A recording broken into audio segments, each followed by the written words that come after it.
پروژه خلق باکور و جلات سوری بکرد و عرب و سریان و چرکس و ارمنی خواه گلک زلاله گلک دیاره جروجا یکمین یا شورش دا ریا سیمین هل بجارتیا جبوی پیش روجا گل سوری پروژه سیاسی گلک زلاله جبوی دموکراسی جبوی آزادی جبوی وکوی جبوی عدالت جبوی جن و جوانا اف پروژه هر روزانه خوانو دکر خو پیش دخست تبلی حمو ایریشنگو هاتن السری نها ایریشا کو هاتی سر کانتون عفرین 2018 دا دبی کو ایریشا که گلک جدا به جبوی خلک روجاوای کردستانی جبر کو دقین دسبه که یه ایریشه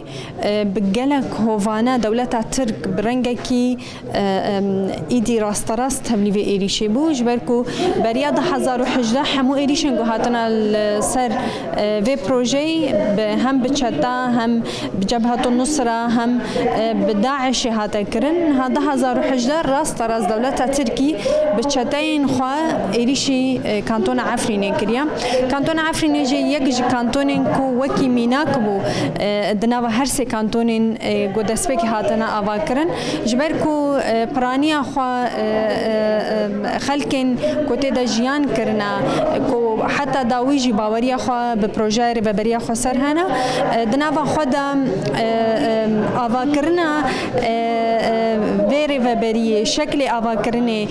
سیستما هایی سازیم که هاتن آواکرن دنوا کانتون عفرینه دا بشنگتیا جنو جوانا دا عفرینه دا حماس کرنا به هزار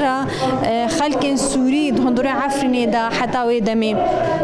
افهمو ببون نموناک گلک جوان د روجاوای کردستان دا جبوی ویجی ایریشا گوهاتی سر عفرینه تایبت دخواست کو او نمونه کو در کتیا روجاوای کردستان دا هلوشینه بپرچقینه و تدا وینا هم خلک با کروجلات سوری بشکنه هم جی خون و خیالا کل جم تواهیا گل کرد هاتیا آواکرن و هلوشینه باجار کردا ویش کردا ورنا والا کرن لشون آوا و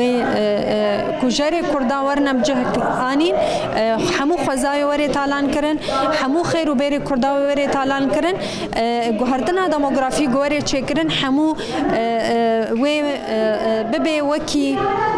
خلکه که گو 2018 والعفرین دست بکریا و پیرا ایرواری اگر ام ایرو بحثا تهدید نوی دولت ترک کن چه لسر روجاوای کردستانی به چه ایریشن کو روجانه چه دبن لباشور کردستانی اساس او پلانا یعنی پلان سازی دولت ترک یا کو بجه نهاتیا روجانه دولت ترک دخوازه به پلان سازی خوب بجه بکی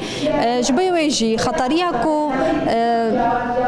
نها تواهیا کردستان دبنده همان بیجه وکی هوا اگر باکور به اگر روجاوا به اگر باشور کردستانی به او خطری یا کو هبونا کردا یعنی راستیا کردایا لسر خاک خویا دیروکی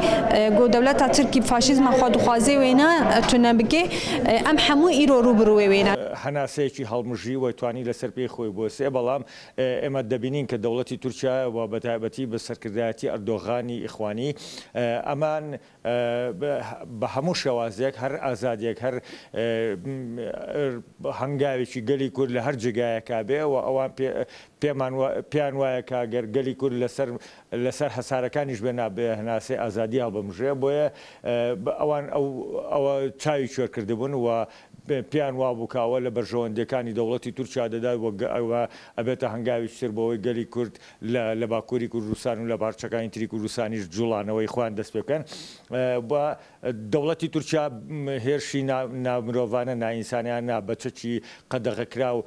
بۆ سەر ڕۆژاوای کوردستان بەگشتیەوە بەتایبەتی بۆ عەفرین و نەکرد بەوەی کە خەڵکی مەدەنی کوشت و بەرکرد و ئەوەی کرد کەوتنە بڕینەوەی دارستانەکان و بەتایبەتی ئەو هەزاران یان ملیۆنان درختانی که به درختی زیتون و شار به شاری زیتون نسراو بو آوان له هیچ تک نگرانه مندالیان کوش جنیان کوش خالصی سویل و به درتانیان کوش و قطب خانه و نخوش خانه کانیان بردومان کرد باید ئەوان بەردەوام لە خەون و خەیاڵی ئەوەن کە بگەڕێنەوە بۆ سەردەمی دەسەڵاتی عوسمانی و خەون بەوە بینن کە هێرش بکەنە سەر ڕۆژئاوای کوردستان وایانەوێ ئەو دەستکەوتانێک کە لەوێ لە باری بەرن چەند دوژمن مصر بێ لەسەر ئەوەی کە بە ئاگرو ئاسن مامەڵە لەگەڵ گەلی ئێمە بکە ئەوە بەرخۆدان ئەبینن و ئێمە دەبینین کە لە هەر پارچێک لە پارچەکان چۆن ڕۆڵەکانمان لە ڕۆژهەڵاتی کوردستان لە ئێران بەچنە بەرپەتی سێدارە و باچیان لە مردن نیە چونکە ئازادیەکان و نەهامەتەکانی کە گەلی ئێمە بینیوێتی لە هەر پارچێک لە پارچەکانی کە ئەوەنگە ئەخوازێت کە گەنجەکانمان بێباک بن لە کوشتوبڕ بەداخەوەن یعنی ئەوان خەریکی ئەوەن کە دیمۆگرافیای ئەو شارە بگۆڕن و عەرەبی هاوردا و